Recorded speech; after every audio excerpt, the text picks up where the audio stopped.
That's taken. Good morning. It's nice to see a full room. It's nice to see everyone brave the Bombay traffic or Mumbai traffic and be here to celebrate with us, to network, to enjoy the power of collaboration and synergy in action. We've seen the video already, so it kind of takes care of my first slide, but I'm going to say that anyway. What I'm here to share with you is really backed by 100 years or over 100 years of talent development. We simply make individuals and organizations better and through effective training. We have done that with over 90% of the Fortune 1000s globally. And what do I do, in a nutshell, is bring that content, work with experts in the field to bring that expertise to you. So that being said, I wanted to take this moment to just reflect at how I got here and celebrate this moment.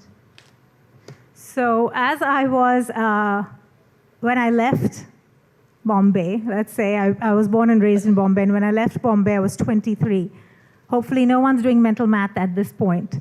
But when I left Bombay, I was 23, and I come back here as an L&D professional. I left as a clinical psychologist. That's my academic background, working in mental health for emergency rooms with young adults in the space of mental health and substance abuse. I was heavily involved in diagnostics, not knowing where the path of working with people is taking me to. In 2007, I sort of dipped my toes in L&D purely by invitation.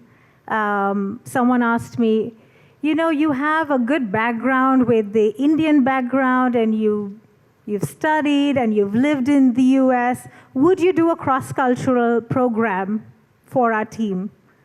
And I said, okay, I'll try it. I can do group engagements. I don't know if I've ever taught a cross-cultural course, because at that time, that's what I understood it to be. Well, what started in 2007 as sort of dipping my toes became an industry change, because I enjoyed working with people so much in the corporate sphere.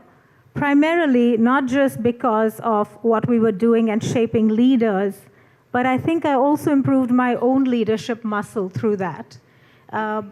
Here's a story that I just wanted to share with you as I reflect on that journey that got me here.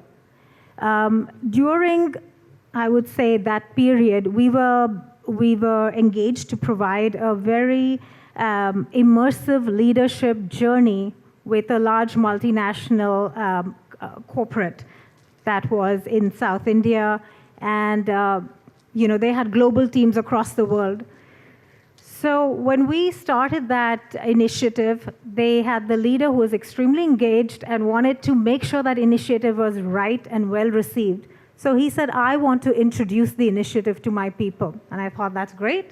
We don't always see leaders that want to get that involved.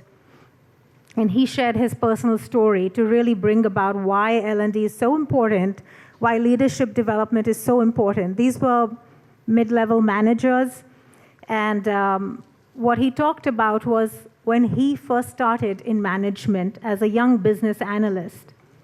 He thought his goal in his company was to make the numbers, which he was extremely successful at. His task was to keep performing and getting his team to perform. He became a manager at a very young age and stage in life. One day they were celebrating such success that he had, and he said there was a team member missing, but a lot of them were involved in revelry, and he got called to his office for a call. So he said, when I went to my office, what I realized is there's a note there, and the note was from that missing team member that said, I'm leaving, and I'm not leaving because I don't like the job or I don't like the company. I'm leaving because I don't like you. He said, in that one instance, not only do I carry that note with me, but in that one instance, I realized I have actually failed at my job, because my role was to look after these people. My role was to develop the people and to take care of those who were in my charge. But I focused on the task of getting the numbers, getting the analysis, and I forgot that as a manager, I had to do more than just perform the task of revenue. So I think what that taught me, and multiple stories like that, is there's this, we get so involved in the business of leadership, we forget the people in leadership. It not just helped me, like I said, develop my leadership muscle, but it really motivated me to think about how do we do this in a way that we advance and help people, support them, encourage them in their own leadership journeys. So I say it with pride that I'm very excited. I work with AMA. We hear such stories every day. We hear about mindset changes every day. And I'm so excited that we are engaged in this part of the world because this is home. And I celebrate with you all. I hope to meet at least some of you during the day and be able to understand better, network better, and be able to share some common interests that we all have and common goals towards developing this future-ready workforce. So on that note, I wanted to take a minute to discuss what are the challenges today. Today, as I was looking through what we want to talk about, and this is something we do pretty routinely. We look at the competitive landscape. We pretty routinely analyze what's going to be hitting before we create new programs.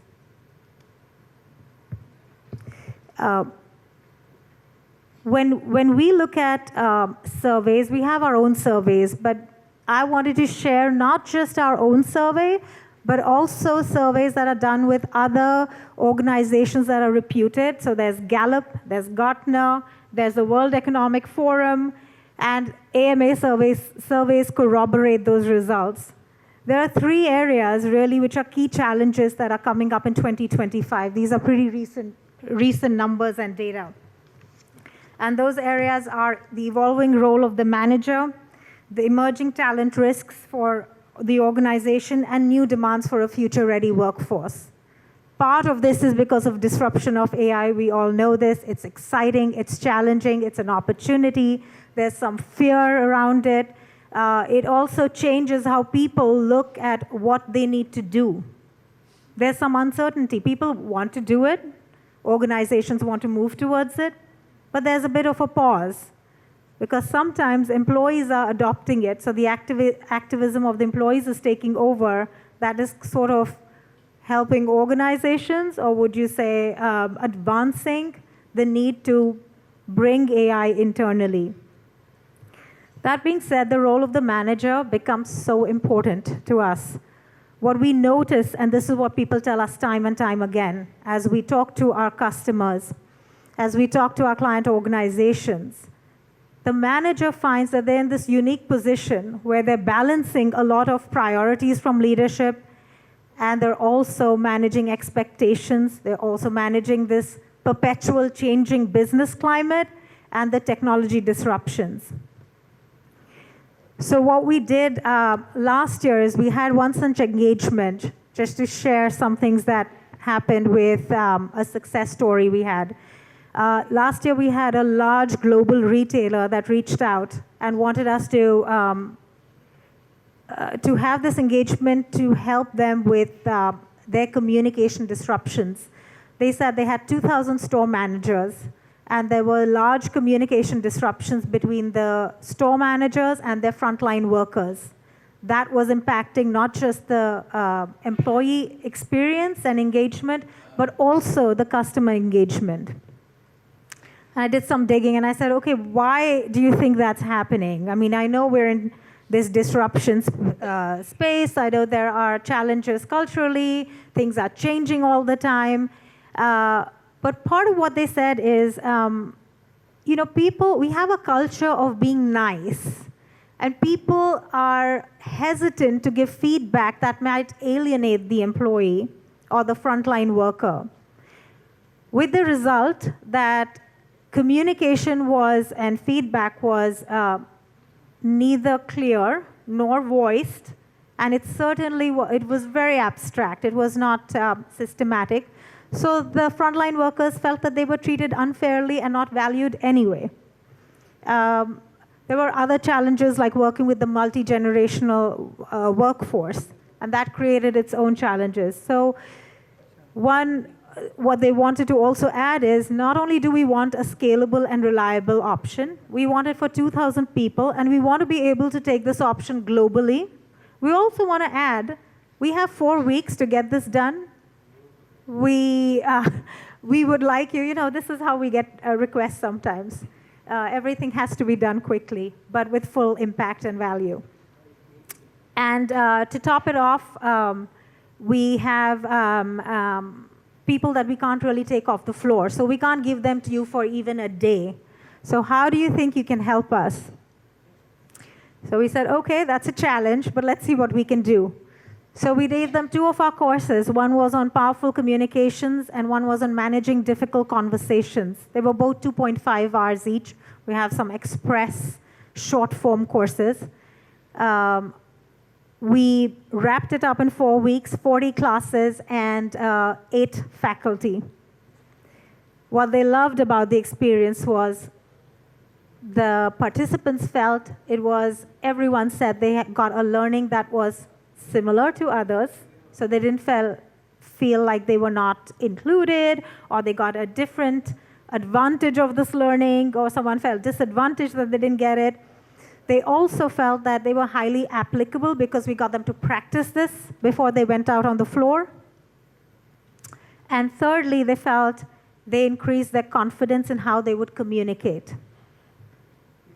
The impact was a 13% confidence rating over what it had been in the past. What we did post the training is we gave to them our e-learning library so that they can sustain that training for a year on their own, given their challenge of not being able to come out and do in-person training. The program was so successful that they sent 3 or 4 of their trainers to learn the program so they can build that internally themselves and continue offering this to all their global offices. So that's why I say the role of the manager becomes crucial to what we do and how we lead through getting this workforce future ready. On that note, let me tell you that not only did we find that through these statistics that are on, corroborated.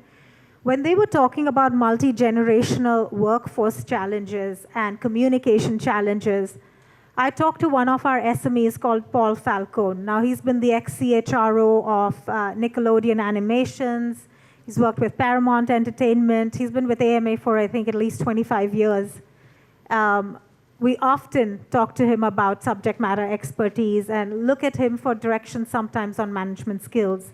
He's an author with Amacom, HarperCollins, Sherm, and has had several books, I think at least 10, that are Amazon bestsellers on that topic, on leadership in crisis, on management techniques. What Paul shared light was on, and I'm going to show you a quick reflection of his study. He said, Priya, there are some interesting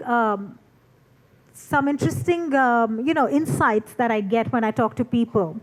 The leadership and the C-suite has certain priorities, and the new generation has certain expectations, and they're not always matched, as we well know. So his research, and all of you may have faced some of this, his research was very focused on or talked about these priorities of the C-suite and what was the expectation of the younger generation, which I thought was interesting. We see it, but we hadn't had it corroborated in this manner. So obviously, leadership wanted management to have an achievement mindset, emotional intelligence with how they led their teams through crisis, be able to collaborate, be able to collaborate to get their teams performing. Whereas the new generation often wanted work-life balance. How am I valued? How is my voice heard? What am I contributing? How am I contributing to business outcomes?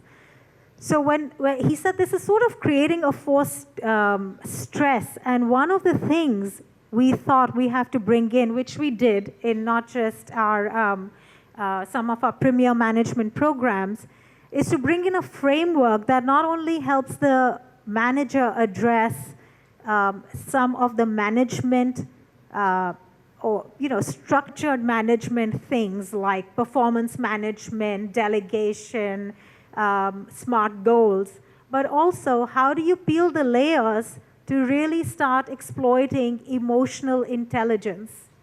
How do you peel the layers to make your people feel like they're valued? How do you help set them up for success through giving them training opportunities to develop their leadership muscle and push them in a way that they can then grow into those leaders?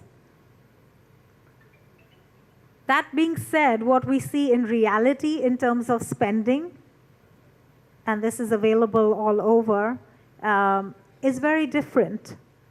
ATD does a benchmark study, which is global. So they take data from large, medium, and small-sized companies all over the world.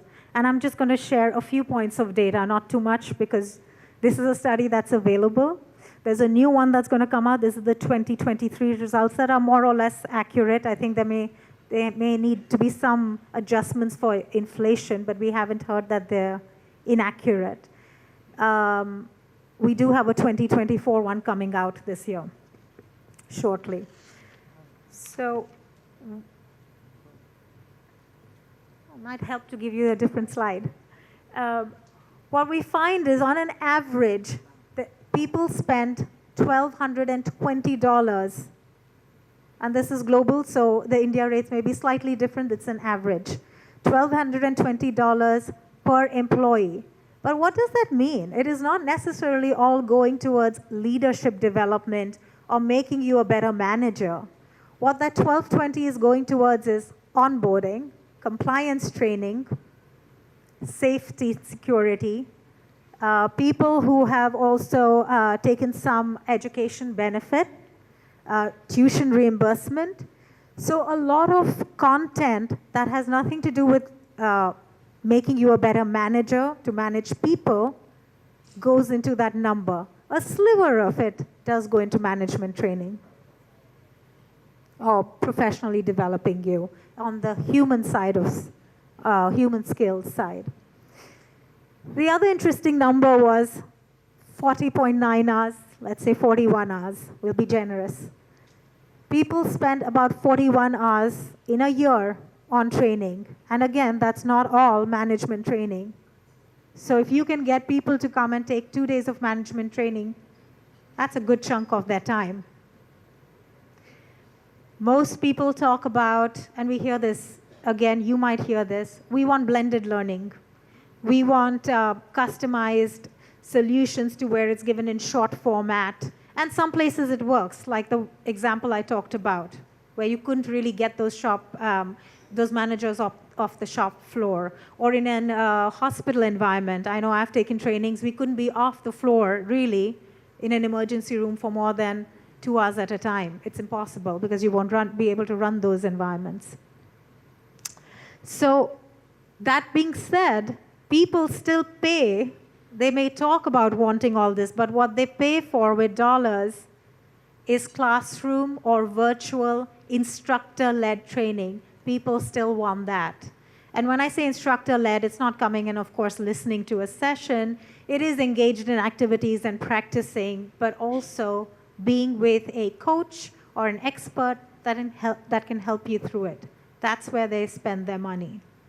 So, of course, we do some blended learning, but in terms of dollars and cents, that's not where the money is going. So I thought that was an interesting support for why we might be successful, even though people say that, oh, people are not going to take 2 days off, people are not going to take a day off. But at the end of the day, that's where they're spending their money. And that's just dollars and cents. I'm not talking about the feedback that they talk about in terms of mindset changes. I often, at AMA, we have a team, or at least my content team and our customer service teams, we go and open our sessions because we welcome people to our houses. So if you come to New York to take a session, we will be opening the session, and you will see one of us welcoming you to our house to take that training, to enjoy your experience away from work, but really developing yourself. And when we do that, we have people who come and talk to us, and they said, you know, I'm so glad I do this. I'm so glad I came from California to New York to take this training rather than doing it in my office, because I feel there was a mindset shift for me. I feel I really got something through this. I feel great about working with other professionals like me, networking and understanding their challenges and knowing it's not so different than mine. And then what are you doing in your work that I could leverage, or what am I doing that you could leverage? So it creates a lot more than a training environment. It creates a place for people to feel seen, heard, and enjoy that shared experience and take that back to their work. So that's just some of our learnings. Why is this information also important? It's important because that helps us prepare for what do we do as we step forward. As you go through these fireside sessions, I'm sure all the leaders will talk about some of these global strategies that people are enforcing. But some things to know about is how do we get our employees future ready? This is what we are talking about currently. So this is hot off the press for you all. One of the things that we're looking at is how do we get people to feel valued? How do they feel that they will be heard? How do they feel they'll contribute? I have not had one interview in the last, I think, 4 or 5 years where someone, whether it's an intern, associate, manager, leader, or a subject matter expert, that hasn't asked me, what value will I bring to this role? How would I contribute to your business outcome? Now, some of it we ask them too in an interview, but they also want to know how will they do something beyond what they're being paid to do? Because people want purpose. People are inspired by purpose. People want to do good. They don't wake up in the morning saying, how do I shortcut through this day? How do I just do my job and come back? Most people want to go into work trying to make a difference. They don't try to go into work not wanting to do it. Most people. So on that note, I did want to say, not only do we look at how do you value people, how do you reward beyond performance and innovation? Everyone, the World Economic Forum says, AI is great, it's here to stay, but what's the skill that you will need in a world of AI?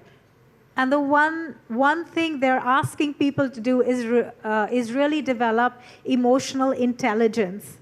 How do you develop emotional intelligence and then reward it? It's not as overt as performance and innovation. So collaboration and emotional intelligence, when you break it down, it really is skills, and that's what we teach.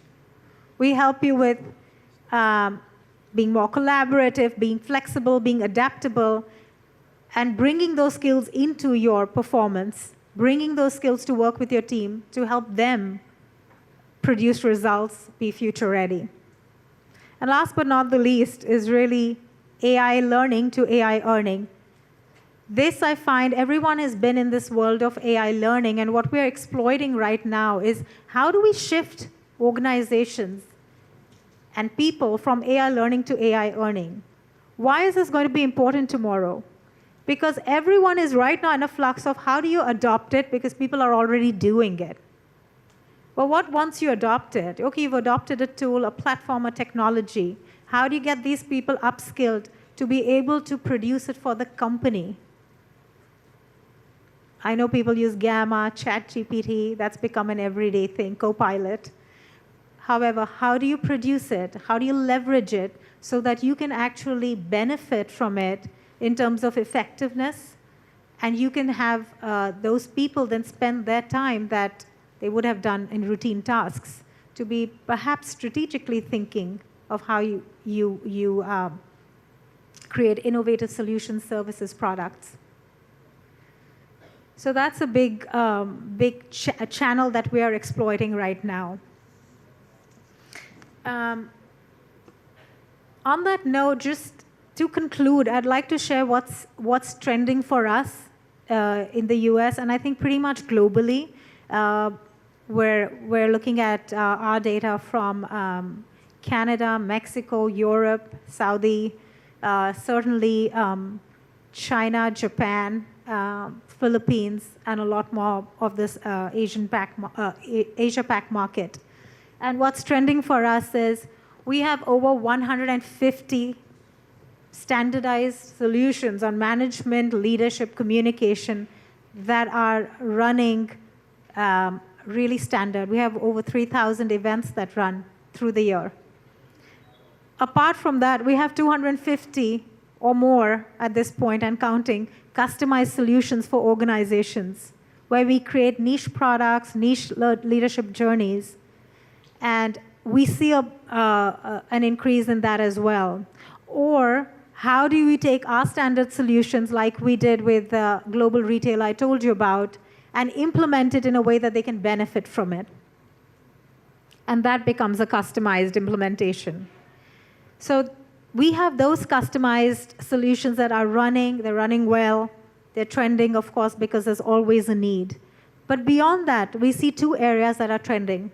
One is the Women's Leadership Center that we have, and we're unique in this. I think from other training companies that may have a women's leadership program or two, we have an entire center dedicated to the professional development of women.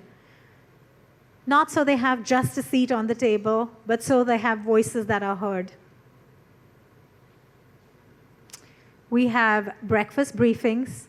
We invite women to come in. We invite leaders to come in. We have men that come in and are very supportive and encouraging, who will send people from their organizations to develop further, to network, and get some ideas back as to how they can leverage this. And last but not the least, we have AI-focused solutions that we got into the market in 2023, pretty much at the cusp of AI learning, because we felt there are all these technology platforms, and we know that there are going to be people who are going to say, what do I do now? How do I bring this home? How do I help my team grow? And so we said, let's start with our AI, with an AI suite of products.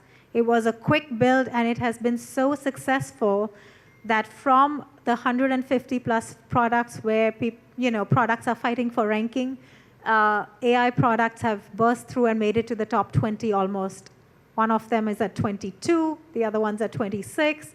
So we do see that there's a need not just to build an AI platform, but how do you work with people to have them learn what that platform can do, have them make decisions about which tool to take, have them understand the risk and implications and the ethics with how you leverage AI to your advantage. With that said, I'm going to conclude with just saying thank you so much for allowing me the time. Thank you for coming out and being with us, and I look forward to meeting all of you. Thank you.